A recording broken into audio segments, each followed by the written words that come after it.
Welcome to the Leadership Drip, coffee and conversations for leaders leading the next generation.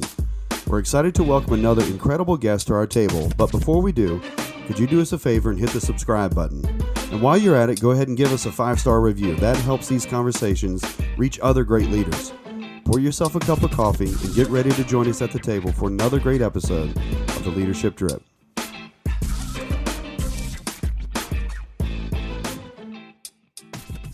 Rob, it is a lovely day here at the Lee University campus as we record one more time. And, as we're recording, I'm watching a tractor in our yard out here do some aerating. Anybody know what aerating is? I do, but I need to do it to my yard. I do too. Maybe that guy can come over and do it for me. I got a shale pit for a front yard. Oh, shit, I don't know what that means.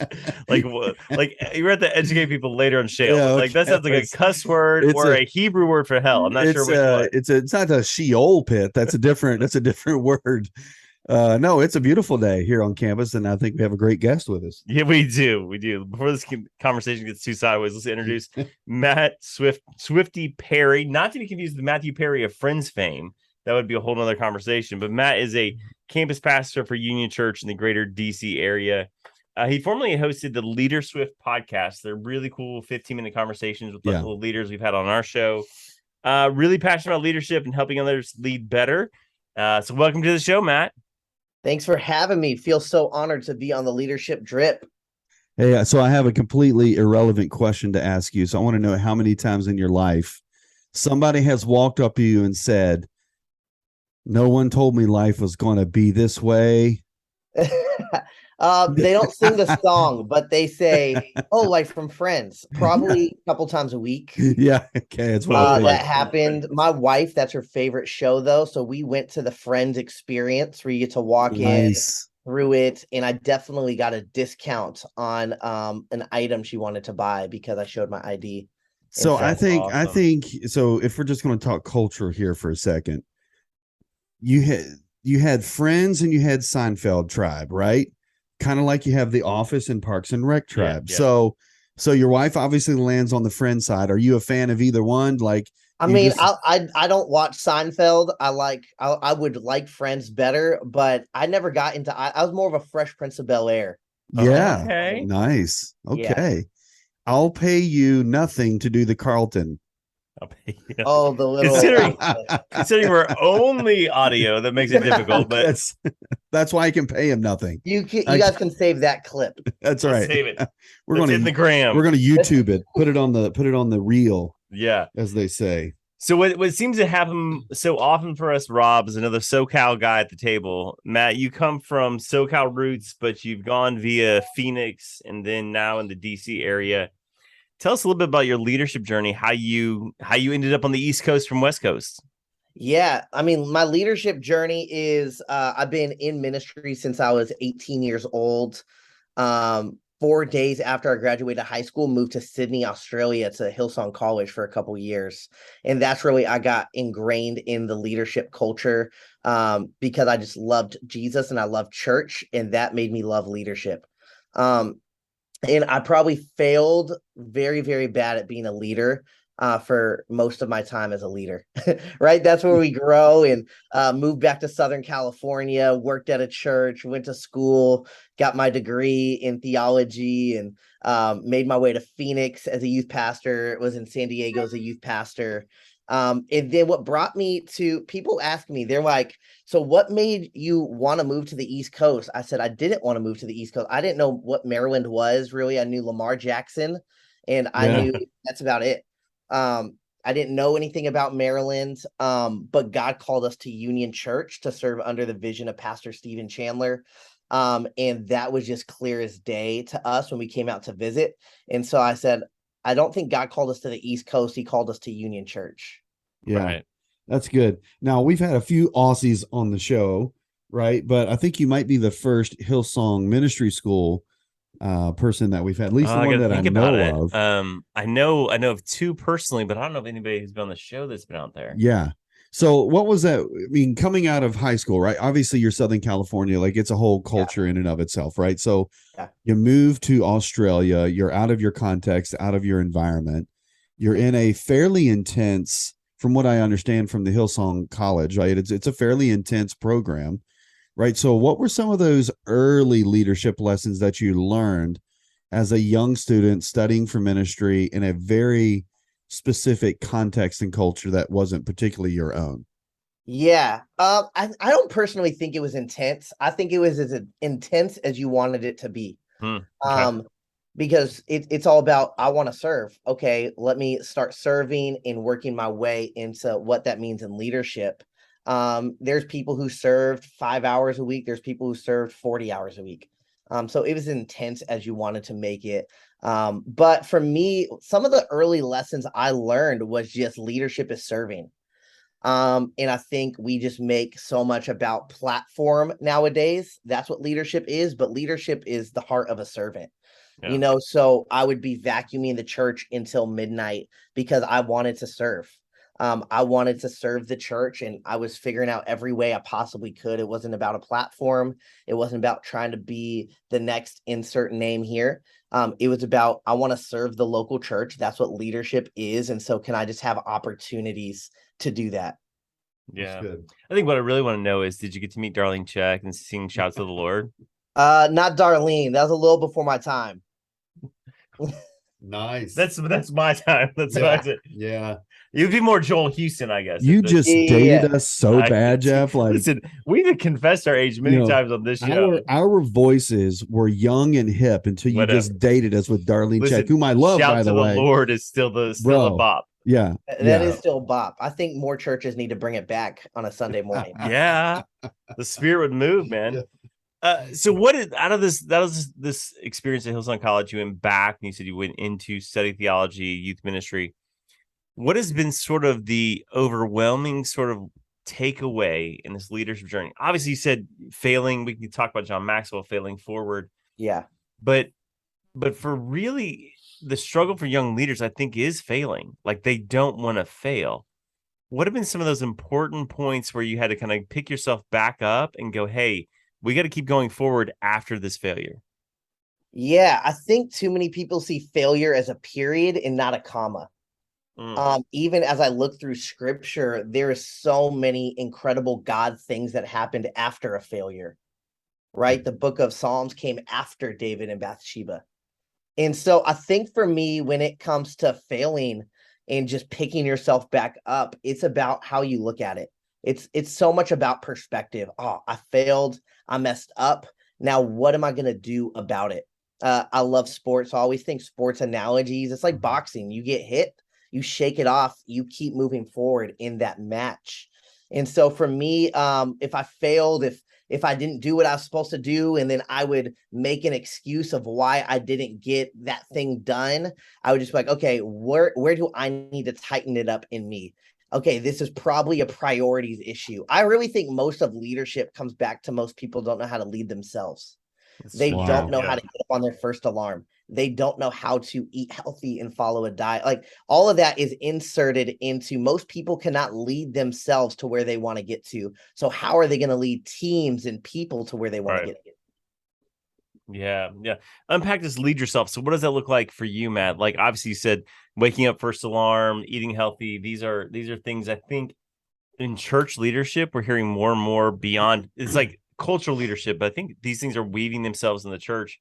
I don't know if you read this. Did you read Win the Day by Mark Batterson? Yes. Yeah. Mark Batterson talks about those things. We could take it outside the church. Atomic Habits by James Clear. If you've not listeners, if you've not read Atomic Habits, go buy that book right now. We get no endorsements or paid advertisement for this commercial. Exactly. We don't pay for it. So listen to Craig Groeschel, because that's all he talks about. That's all he talks about. Yeah. Like his whole show. He had James Clear on his show maybe 2 years ago. His whole show's about that. Yeah. So, but what does that look like for you? How does that practically play out for your situation, for your context? What does leading yourself look like? This has been probably one of my biggest leadership journeys that I'm still trying to figure out, and going to drop some free resources to people this year on how to just lead yourself well. But I think that first starts spiritually, right? There are so many times in ministry where I tried to do ministry without Jesus. Yeah. where waking up and spending time with Jesus was not the most important thing. It was, let me get up and answer these emails, or get up and make it to the office for this and this, without ever spending time with Jesus in the morning. And you're just going off of empty when you're doing that. So I think it starts spiritually. I think something every year I try and do is go through a celebration of discipline. To just make sure I am refocusing on the spiritual disciplines, that I'm engaging in that. And so for me, it starts there. And then it kind of just flows into, how am I managing my time? A game changer I read this year was 168 hours. I believe her name is Lauren Vanderkamp. But it's essentially, you have 168 hours in your week. And so I started to print out these calendars broken into every 15 minutes of your 168 hours. And how am I going to steward this? God asks us so much to steward things in our life, steward our time, steward our money. So I want to make sure I'm stewarding my time well. And that's keeping a management of every hour I have in my entire week. And when I've helped leaders understand that, we've all worked in church, right? We've worked with volunteers, which are the hardest people to lead beside yourself. And something we've all heard is, I don't know if I have enough time for that. So I'll pull out my calculator app and I'll be like, okay, how much time do you spend working? How much time do you spend with your family? And I'll just go through it. And we see that we just freed up 20 to 30 hours a week for a person. Yeah. Like, oh, so that one task you did have time for, you're just scrolling on Instagram for 15 hours a week instead of this. Yeah. And nothing's wrong with scrolling, right? Yeah. But probably the most insulting thing that happens is on Sunday morning when I get that little notification on my iPhone saying you've been on your phone 7.5 hours a day. I'm like, what? How did that happen? And there's nothing wrong with that if you budget for that. Right. And so for me, it has been really, how can I master my time? How can I master the priorities first? And that helps me to leave myself so healthy when I really know how to manage my time. Am I perfect at it? No. Do things come up? Yes. That's just a skill I'm still trying to develop. And me and my wife sitting down and me saying like, hey, we're going to fill these calendars out to make sure we're on the same page, because I need to have a healthy marriage to have a healthy ministry. That's part of leading yourself well. Yeah. So I had a couple of thoughts. Number one, a friend of ours who's been on the show, Adam Weber, I think he just launched, or they're launching or working through a campaign called 167. And it's about redeeming the other 167 hours, right? So the 168 is the hour, that we spend with the Lord each day or each week or whatever at church. But he does this thing called 167, which I thought was a great concept. So it's really cool that you actually just mentioned it. I don't know if the origin is from the same place or the same thought or the same author or whatever, but I think, the larger point is, there's this conversation that is deepening and becoming more pervasive of, what am I doing my life in the other 167 hours of the week outside of my local church experience. Glenn Packiam, who also has been on the show and a friend of ours, he said this morning, and because I've been preaching this, that revival is happening in our generation. It just doesn't look like any other revival we've ever seen. And Packiam said this, I believe it was this morning or yesterday. He said, the revival that we will see will sweep this generation. It will basically restore churches, but it will not be a reclaiming of what once was. It'll be a laying down of everything that is. And so I think in that essence, in that thought, what Packiam is saying, and I think what we're saying, is this self-leadership piece, the disciplines, the ability to see where you are, know how to navigate it well. Like the internal chaos. Can you calm it? Can you handle it? Can you tame it? Like all of those things. And I believe this is such a huge leadership piece beyond just, I think, what you are and what I am, what we are academic students of leadership, beyond the textbook. So a conversation we were having before we came on the air, Matt, and I'll ask, do you know your Enneagram? Yeah, I'm a 3. Okay, a 3. I'm a 2. Rob is a 7. So, like, for those that know the Enneagram, you can kind of make sense of some of that. So, as a 2, you're the helper. The 3 is the achiever. The 7's the adventure guy. Our personalities, like in this managing yourself, create either superpowers or barriers to it. So, as a 2, my propensity is like if somebody has a need that needs help, my proclivity, my instincts are to go to them. And there are times I have to say no to people to say yes to myself. And I've had to like literally go, Jeff, that's okay. Yeah. And there are other times, like for other people who have different personality types, they have to intentionally go, hey, I need to go serve somebody else. And so I think in managing your self conversation, it's important to go, hey, first I got to be self-aware and know how I've been to really sort of filter through this. And I love this idea that you're blocking or chunking time with that and saying, where's it going? It's like the same way with food or money. Like you got to know where it's going. Yeah.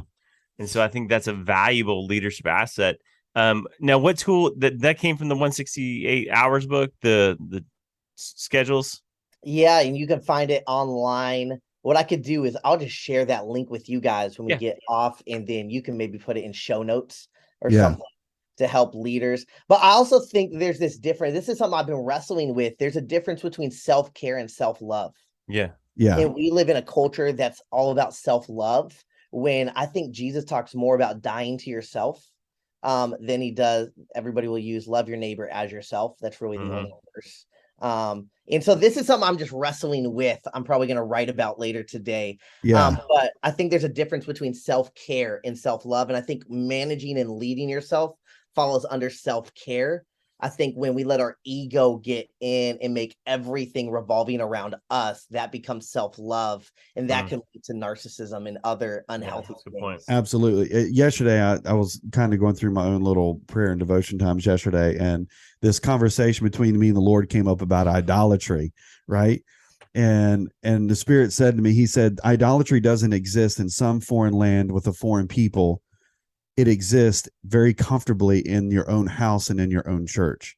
And it's this whole concept about this almost nearly idolatrous relationship, which is the other side of the pendulum of good self-leadership, right? I mean, there's always these pendulum swings in these movements or in these conversations where, like almost anything taken out of good rhythm, I don't like the word balance too much, but taken out of good rhythm can become idolatrous. And so we get idolatrous with self-leadership, where our protecting our time is more important than learning how to use our time. Or does that make sense? Like, yeah, absolutely. So in your thoughts, in your mind, like what is the dangerous side of good self-care? Like beyond just self-love, that's pride, ego, all of that stuff, narcissism, what you kind of mentioned, but how do we navigate the rhythm between healthy self-care and self-love? Like, what are those indicators?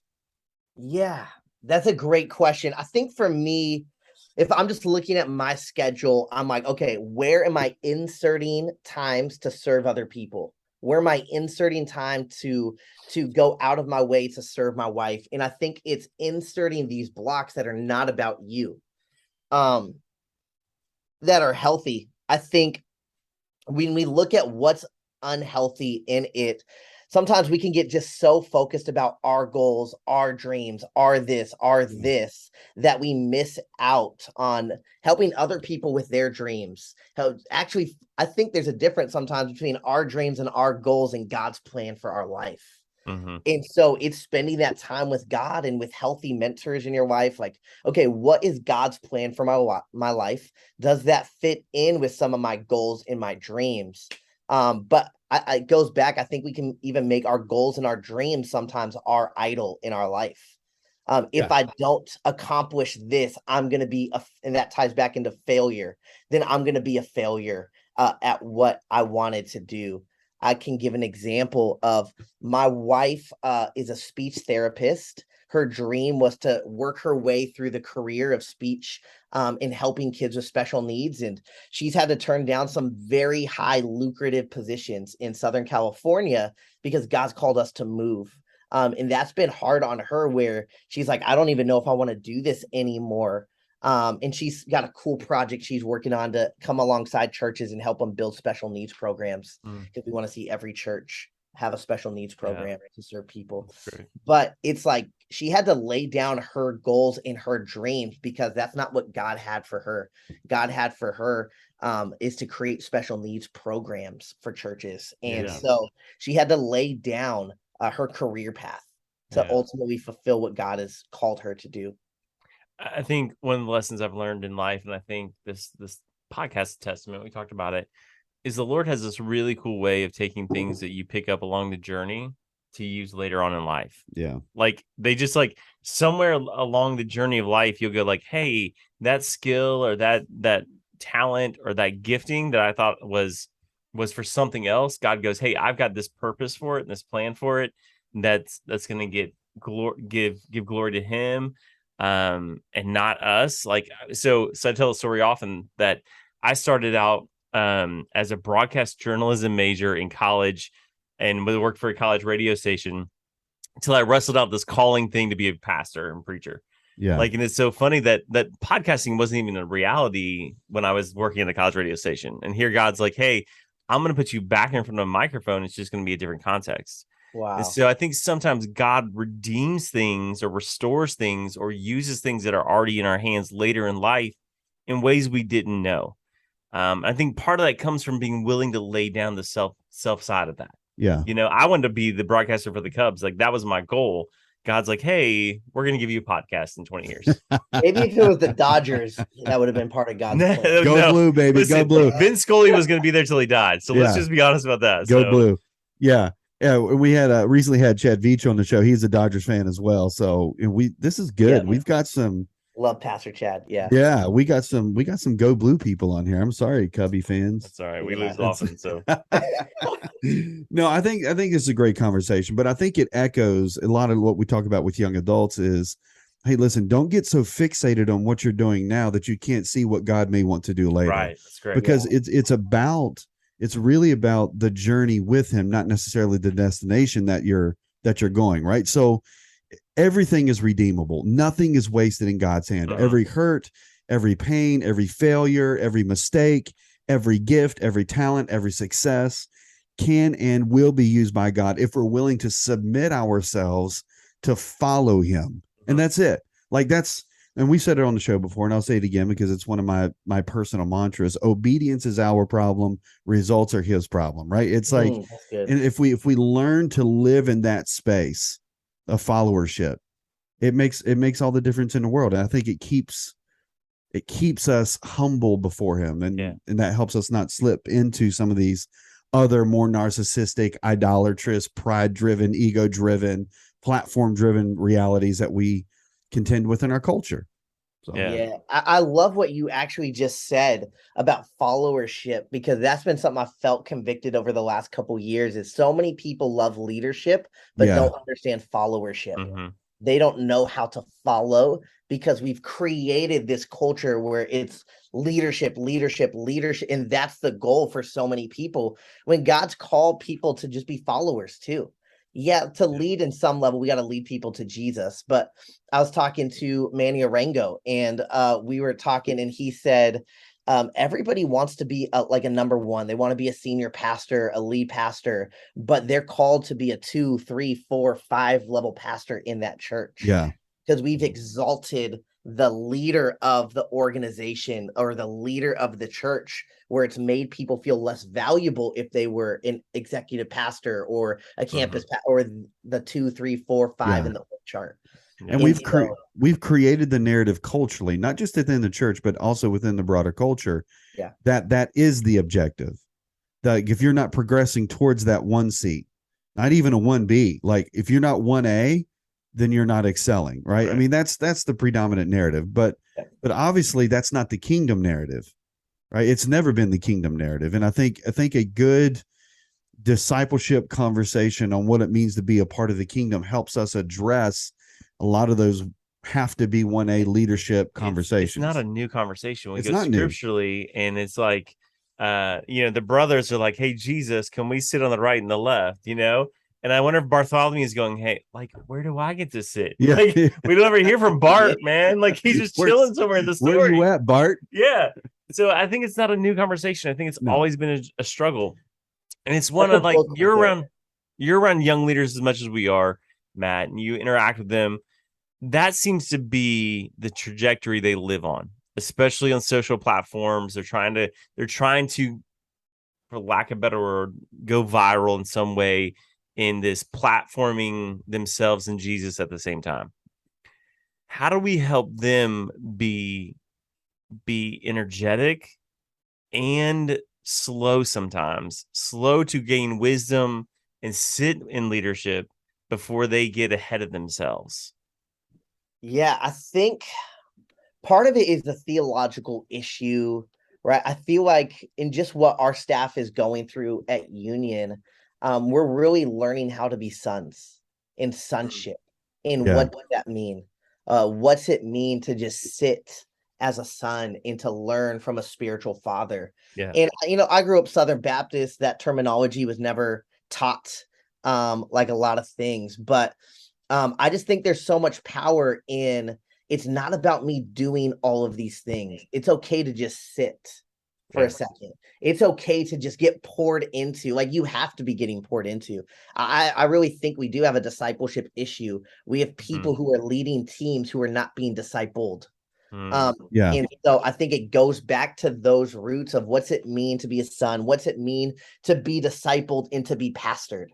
We live in a culture where pastors love to pastor, but not be pastored.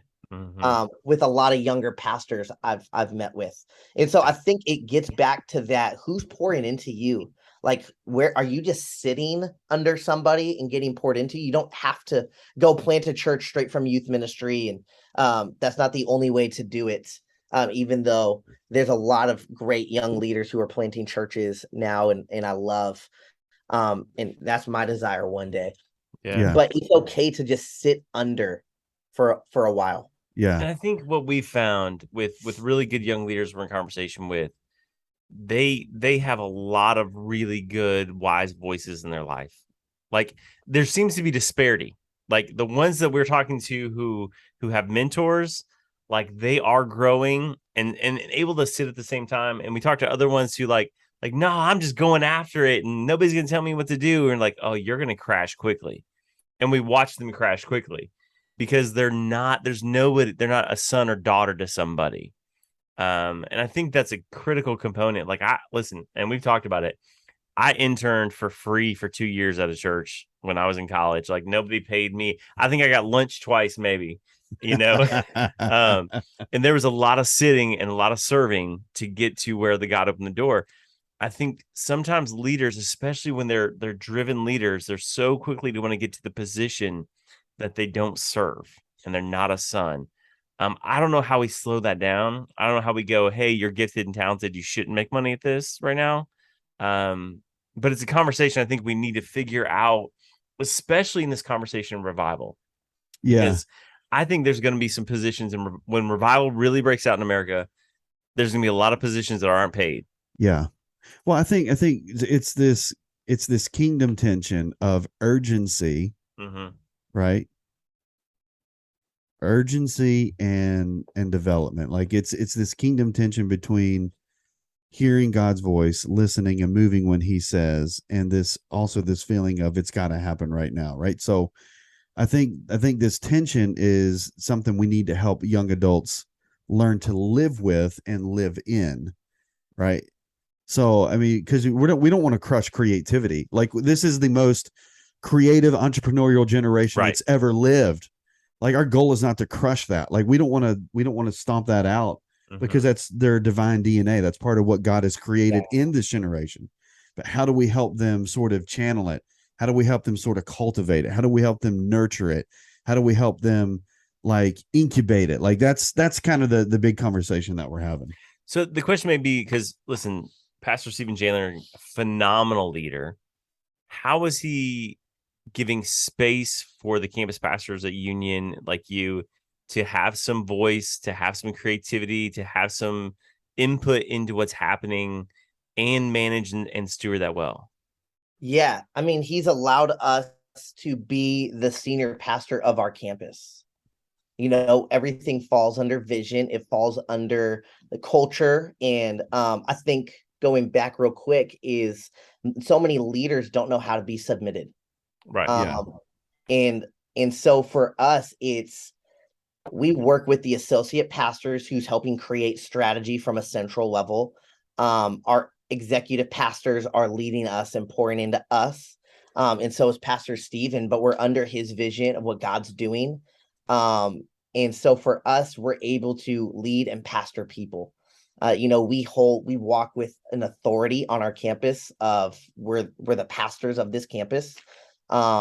If a play has to change, we make a decision real quick to better suit our people, and then we fix it throughout the week type of thing. But when it comes to just our role and responsibility, he's giving us the authority at our campus to lead it. And so for me, it's just been pastoring people, walking with them, helping create a space on a Sunday that fits culture of helping people find and follow Jesus. And so for us, there's been, it's we're under, but we've also been given authority. Yeah. So I come from a multi-site paradigm, soon, I think in a couple of weeks or so, we're going to have Dr. Warren Bird on the show, who's just a phenomenal, multi-site, researcher, educator. Like he's amazing. And you're in a multi-site model now. And I love this conversation in particular because the multi-site conversation, pretty much all of them are working, right? There's genuinely almost no model that isn't working outside of, some financial or whatever. But the point is, like, for you, and I like this conversation about authority to make changes, but you're under accountability of leadership and vision and mission and values, DNA based conversations, right? So for you in that context, I mean, how do you see kind of in the multi-site realm? I don't know if you guys are video based or if you do live preaching or whatever, but for you, what is the real benefit of kind of this nurturing multi-site model? Yeah, we're video based, and it works great. I mean, you get very few complaints, right? But when you go, everybody, when they go to a campus, 99% of the room is looking at the screen. Yeah. And if they're at live. So that's why it works. But going back to your question is why it works, right? Why does multi-site work? Yeah, I mean, for you, like, what are you seeing? Because multi-sites aren't new. They're about 30 years in. Like, genuine multi-site models are about 30 years in, right? So, is this your first experience in a multi-site, or were you multi-siting? No, I've worked at a few multi-sites. Okay, so you've got some good experience, right? So the multi-site model, and I'm not advocating for or against it. I'm just trying to help other leaders who are listening maybe get a better understanding of why it's working so well with so many churches in so many places. There's something happening in the multi-site realm. Now, I don't know if we've got our finger on it yet, but it's good, right? I mean, it seems to be working. So from your perspective, like, what are some of those key things that you believe help multi-sites function well? Yeah, I think some of the key things is we live in the DMV area, which is really spread out. So for us, I have people from DC coming to my campus. They're not driving an hour to an hour and a half through traffic to get to a Baltimore location. Right. And so why it works is it brings a church that people love close to their house, where it's less of a drive. And it's the same. I tell people all the time, like, this is the same church. Like, literally, it looks the exact same, except for you're watching a screen, which if you were at the main broadcast location, you'd be watching a screen mostly anyways. Yeah. So I think that's why it works is most of the churches that are multi-site are incredible churches. I even think of, like, one of the first multi-site churches was North Coast with Pastor Larry Osborne. And they work well because they're churches that are ran well, that are appealing to people, and it just makes it easier for people to get to instead of driving an hour, 2 hours to be able to get to. And so it brings it to them. And I know people will disagree too of why the multi-site model is not healthy. But if the church is about the people, that's what it's about. And so we've created where you get to listen to the same message, but you get to do it in community with other people. You get to serve people walking in, and we've seen multi-site be extremely successful, just where we're at. And so I don't think it's going to go away. Yeah, I mean, I think in the urbanization and that's where we see a lot of multi-sites. That's the point. Like when you're 3 miles from another campus, but it's a 30-minute drive, that's where it starts to make sense. Yeah. Where our little community, 3 miles is 4 minutes. Yeah. So, but multi-site, I'm not saying multi-site couldn't work here. Like there's some churches that I think of here in our local community that have the resources to put another campus on the other side of town. We're sprawled out enough in our county that's possible and can be effective. It's not thought about, I don't think, here locally in the community we're in. Not where we're at. And I think population density is a big one. I mean, this is a really nerdy academic conversation, right? Because we're talking about brand promise, value proposition, multi-site models, franchising, like the whole 9 yards. Like this is, but it all stems, I believe, from good vision, good leadership, and healthy leadership realities, right? Because you cannot multi-site well if you don't have good, healthy leadership, right? From the top down, it just doesn't work. So as a non-multi-site guy, I've not served in one, but this is my perspective outside looking in. What the multi-site seems to do, and you guys can both answer this, it seems to multiply leadership. Where like if you're at a single site, you have one worship team, you have one pastor, campus pastor, executive pastor. The multi-site model seems to multiply leadership opportunities. Is that true? I would agree. Yeah. I would agree. It makes it harder at the same time because that's more leaders you have to raise, more leaders you have to understand. Culture is the most important thing, I think, because you can bring in leaders or raise up leaders.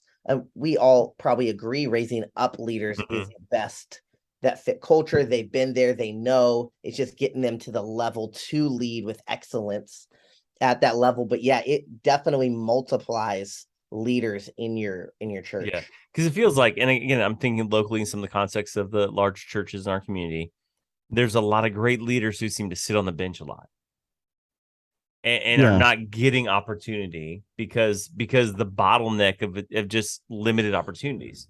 So to me, it feels like the multi-site opens up spaces to send those people out and situate them somewhere else. It does, but your leadership pipeline has to be stellar. I mean, it's got to be amazing because you cannot launch a campus with nothing. Right. I mean, so you have to have a developmental system in place that allows other leaders to learn, to develop, to grow, to get the DNA, to understand the culture, to fall into alignment, which we've talked about a lot on the show, alignment with the vision, the values of that local church, more than just agreement, right? Because you're not going to agree with everything, right? If your pastor makes a decision that you don't agree with, okay, fine. But if you're out of alignment, that's a whole different conversation, right? So turning this back to young adults, young leadership, I think we interpret disagreement as misalignment a lot. And so therefore we shortchange ourselves as young leaders because we think because we're in disagreement, then we have to go somewhere else or do something else. But that's not the same as alignment, right? And I think this conversation between agreement and alignment is critical for young leaders because you can fully be under the vision of a house, fully be under the mission of a house, be in total alignment and not necessarily in agreement. And that's the learning space. That's the humility space, right? That's right. I mean, would you agree? Yeah. That's where submission comes into. Yeah. And we treat that word like it's such a bad word in our culture, right? But that's really the heart of Jesus. That's the heart of humility. Philippians chapter 2 is my favorite chapter in all of Scripture because it just shows who Christ is and what he's called us to do. And that's submit. That's to submit things to God as he submitted to the Father.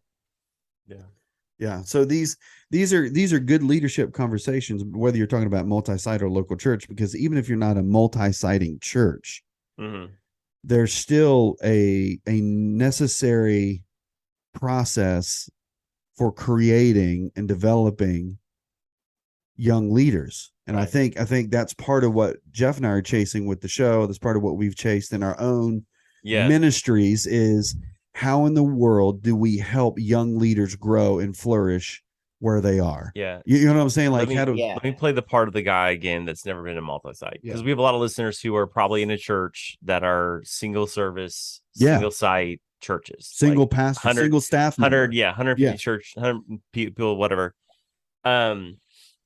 Is one of the reasons people don't go to multi-site and they just keep building a bigger castle is that they fear this alignment piece. Like if I release leaders outside my building, I lose control. Do you think that there's a lot of leaders who are afraid of that releasing, that it gets wacky outside the house?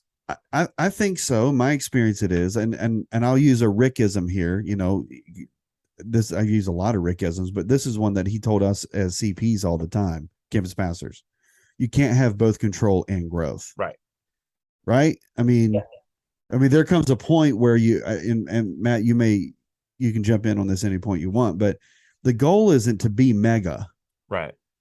The goal is not to be a mega church or a multi-site church. The goal is to be a flourishing church within the community which God has called you. Yeah. That requires you taking risks at some level in the leadership development, in the sending out of your people into the community. Yeah. No, I agree. Yeah, I mean, it feels like that's what you're saying about Pastor Stephen with you guys. Like you have some level of autonomy in your pastoral reach that if we need to adjust for our community, we have permission to do that. Is that sort of the reality of where you are in your campus? Like you have some say so if you need to adjust? Yeah, I think it's an interesting partnership because you have central staff who is really helping develop strategy. So they're helping create plays. I like to say we're more of system quarterbacks, right? There's great plays being called. We run those plays, but we have the authority on a Sunday if that play kind of blows up. Okay, let's pivot, let's adjust, and let's fix this through our system later this week type of thing. And so we're more of like that system QB, think of Patriots in the 2000s, right? Yeah. And the plays ran, we're going to run the play. But if there is times where the play blows up, all right, we're going to pivot and I have the authority to make those calls. And then we'll go back throughout the week and be like, okay, why did this not work? Let's fix this problem. Why? And so it's really, submission is a huge thing because even in trust, I'm trusting our associate pastors over whatever area it is to create that play that's under culture. And we're going to run that play because there's humility and there's trust. And if it blows up, we'll go fix it. But here's how we're going to do it on a Sunday. Yeah, that's good.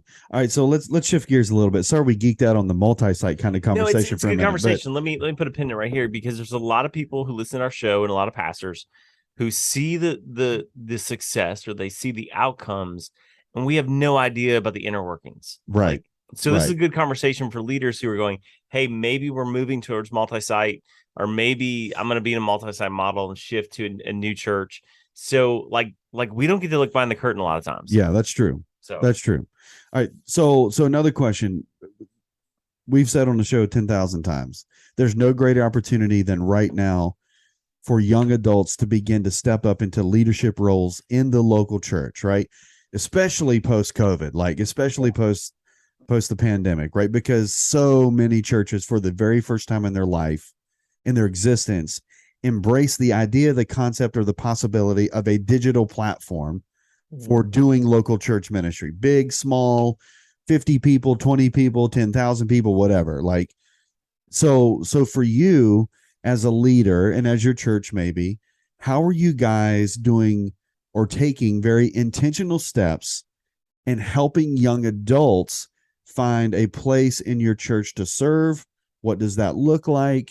What value do you place on it? Those kinds of questions. Yeah. I mean, for us, we have a million opportunities to serve, right? We have so many teams on a Sunday. For us, it's and this is the healthiest culture I've seen of we want to get you connected to Growth Track. Growth Track is where you join a team. When you join a team, the layers of discipleship we have, people always ask me, Matt, how do I get pastored here? Most people at larger churches, how am I going to be pastored? Because everybody comes thinking Pastor Stephen's going to pastor them. And that's not reality, right? So how am I going to be pastored? I said, well, there's two ways you're going to be pastored here. It's join a group and join a team. And we've equipped all of our team leads, our coordinators, our directors, whoever they fall under, to pastor them and disciple them and pour into them. And same thing in groups. And so for me, if we're looking at young adults, it's step up and serve at a church. Let's go back to that beginning of the conversation, figure out your schedule, figure out don't not finish college because you just wanted to serve in church the full time, right? Don't skip out on that paper that's due because you procrastinated to do. So figure out your schedule, lead that well, but find places where you can serve on a team at your church, helping the church grow and giving value to it. When I was in Riverside, I went to California Baptist University, and where Pastor Rick Warren went. And so what I would do at the church I worked at is they would have a ministry fair, and I would do the whole booth and everything.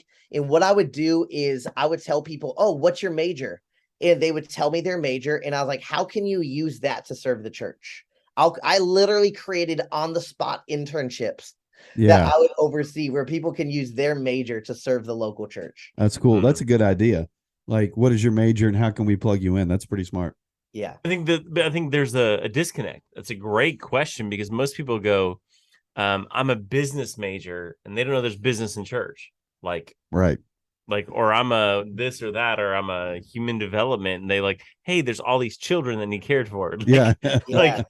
You're basically a kids pastor. Yeah, so, basically, yeah. And so that's what I really encourage churches. I'm like, okay, find out what your young adults are passionate about, and create a space in the church. If you don't have a space, create a space for them to, oh, you're studying psychology. Would you actually come in and can you meet with some of our pastors on our staff? I believe every pastor, every person needs to go to a therapist. And so how can we create these systems in our church for young adults to use their gifting and skills to serve? And if you don't have a space, create a space. Yeah, and I think the pushback, not the pushback, but the other side of that conversation comes for the senior leaders or the executive leaders to go, hey, we got to be creative too. You can't just have our 4 or 5 boxes and be like, hey, we got to make you fit in this box of group leader, coffee maker, worship leader, whatever, but have capacity to go, hey, we need to be creative in how we approach this, because the body needs more than just what we can create, currently have in church. Oh, absolutely. The body's big with lots of gifts and lots of skills, and we can't keep trying to shove people into the boxes we have and be like, I don't know why you're unfulfilled as a group leader when your calling is something else. You know? Yeah. But that takes the risk, right? That's the risk and the resources that we're often as leaders, myself included, unwilling to part with. Right. It's reputation, it's professional career, it's social collateral that we have in the local church. If we start a ministry that's based on psychology in our local church, what impact is that going to have? And those are all very respectable questions as a leader. So we're not knocking that. We're just saying you have to determine your level of risk assessment that is tolerable.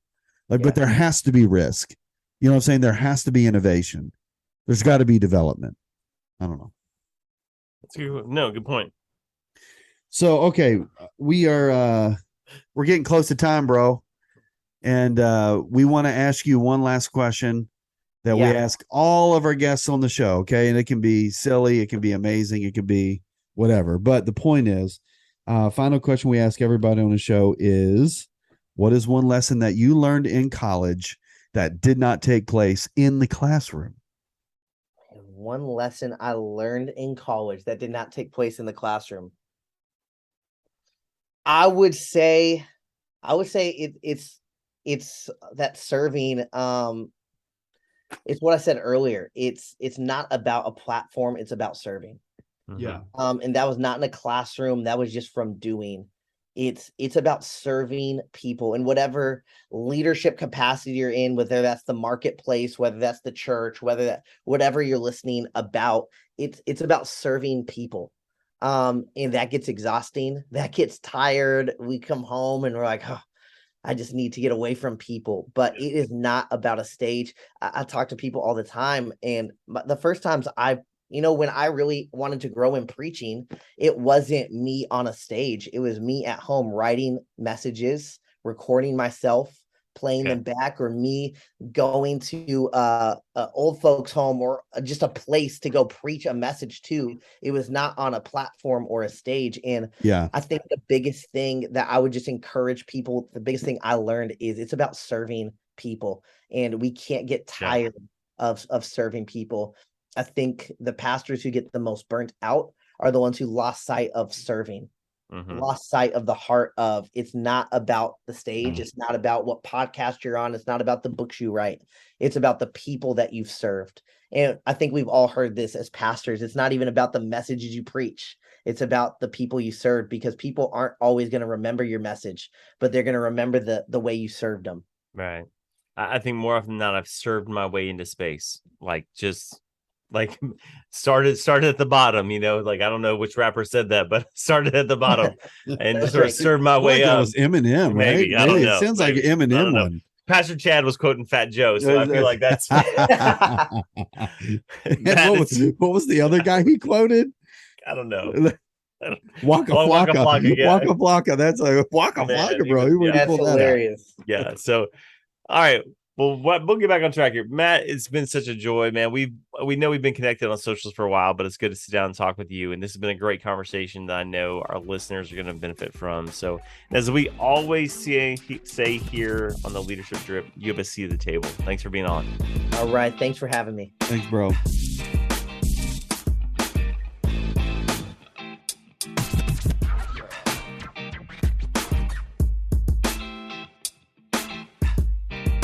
Thanks for listening to this episode of the Leadership Drip.